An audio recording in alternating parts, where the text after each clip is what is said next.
Hey everybody, Icy Cat here. Today we're talking about the October update. Patch 4.3 is going live, and if you want to know all the information and what you can expect to find with the new changes, then stick around as I break it down.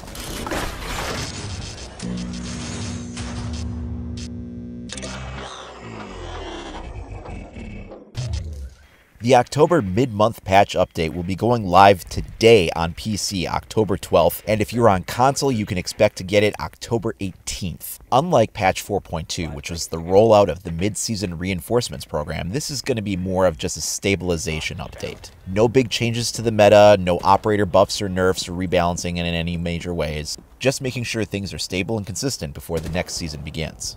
The first of these changes are improvements to the network infrastructure. They said that starting today, they're going to be updating their latest internal network library. This gives them tools to correct connectivity issues more quickly, lays the groundwork for a more reliable infrastructure, and should result in fewer connectivity issues and patches going forward. One of the things they're very upfront about is that these changes could have some unintended consequences in the game. They're just not sure until they put them into effect. As a result, they've got a rollback update in place, so if they launch 4.3 and it creates more issues than it solves, they'll roll back to 4.2. Now there's a whole list of other changes that we've yet to talk about that come with 4.3. They would put those in a separate 4.4 update that would come out prior to the launch of the new season. But again, that's only if that becomes necessary. They're doing something that they haven't been able to test because you can really only deploy it live. Moving on to other things, one of the more satisfying things that's come out of this is Kyverda's interrogation ability can no longer be cancelled by disconnecting from the match during an interrogation, thus denying the intel. With this newest update, she will now complete her interrogation regardless of whether or not the enemy player quits. A new anti-bullying system has also been added. This is used mostly to target team killers. The intention behind this is to prevent people from griefing a specific player over and over throughout various rounds of a match. So now if you kill the same player twice, you'll get the same ban penalty that you would under normal circumstances. So on the first offense in casual, you'll be kicked from the match. On ranked, you'll be banned for 15 minutes plus a 50% renown penalty for a half an hour. On the second offense, you'll be banned from matchmaking for 30 minutes. On the third offense, you'll be banned from matchmaking for 2 hours. Fourth offense is a 24-hour ban, and the fifth offense is a 7-day ban.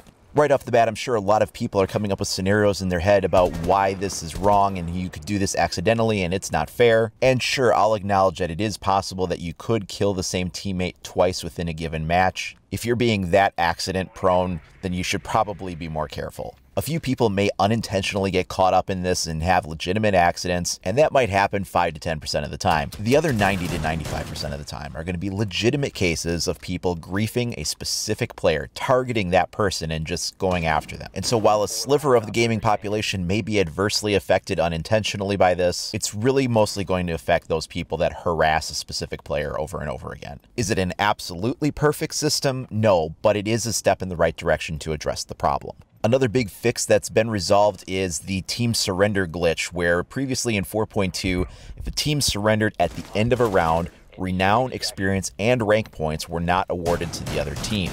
Now, as a workaround for this, they had disabled the surrender option until they could figure out a way to patch the glitch, and now they have. So surrender functionality will be restored in 4.3, and the other team will no longer be able to initiate that glitch to rob you of your reward. Registering a headshot when you fired first through a wall or a barricade wouldn't always count, and now that's been reworked so that it's more consistent. Another fix is that players would sometimes receive an error when they attempted to join a squad that has a member in it with an abandoned penalty. This should no longer be too much of an issue.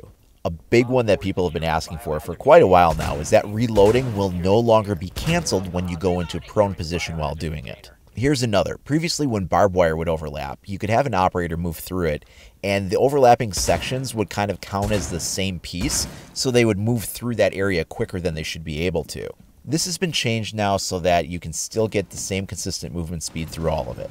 This would pretty much only happen when you are crouched. The speed for traversing barbed wire has been unchanged as far as like individual patches go. This applies more to when you have a couple of sections close together and the edges sort of overlap into one another a bit. In patch 4.2, we had the addition of claymores. The unfortunate side effect was that sometimes friendlies could be killed by a claymore. There would be a problem. This would especially happen if you were killed while you were setting the trap and your death registered before the lasers popped up.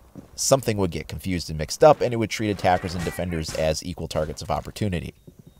Well, now that's been taken care of, allies will no longer be killed by claymores. Unless, of course, a defender sets one off in the area of effect still catches the attacker, but that's a different case.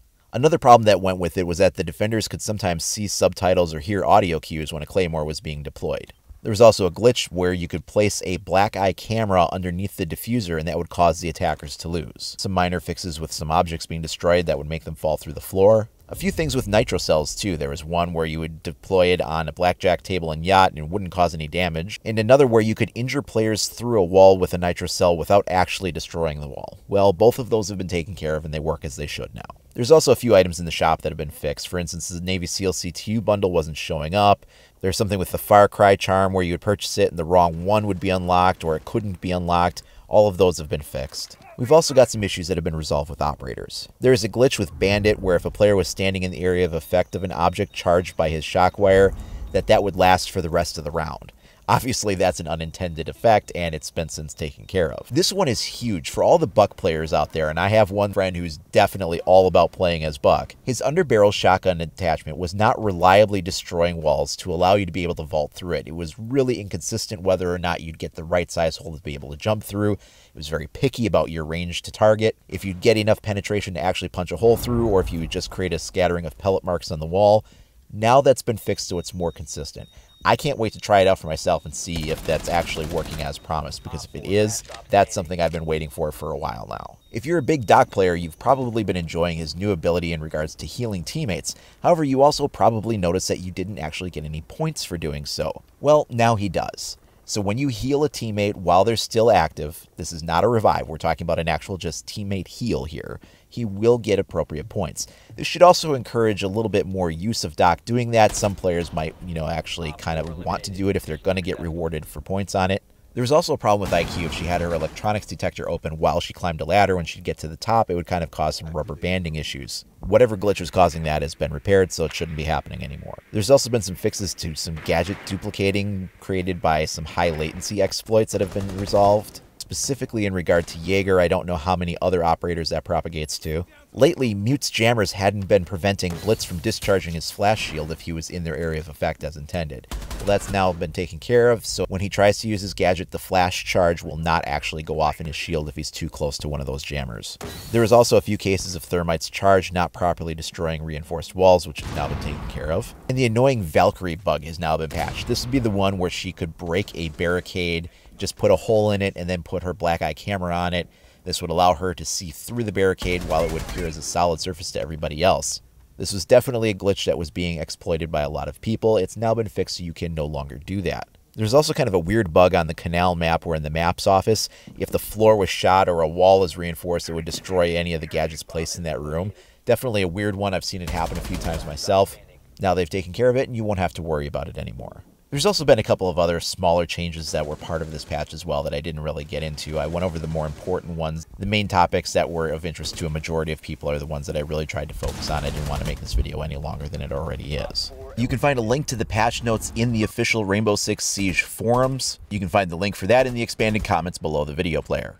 Once again, as a reminder, these updates go live today, October 12th, if you're on PC. If you're on Xbox or PlayStation 4, you'll have to wait until next week, where it's tentatively scheduled for October 18th. Remember that they are implementing some changes to their live server. This affects their network library and may cause some unintended consequences. If they try it and it goes badly, there is the rollback plan to go back to the 4.2 update, and then they'll just take that portion of this update out and give us the rest of the changes after that portion, and then that will be a 4.4 update that will come soon prior to the launch of the new season.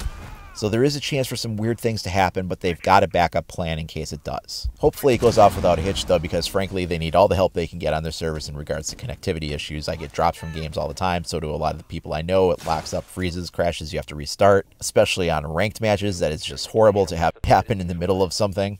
So anything they can do to kind of smooth that out and reduce those instances would be great. Now, if you want to stay up to date on all the latest news, tips, tricks, information, and more for Rainbow Six Siege, then please like and subscribe. You can also stay up to date by following me over at IcyCat25 on either Facebook or Twitter. Thanks a lot for watching, everybody. We'll see you next time.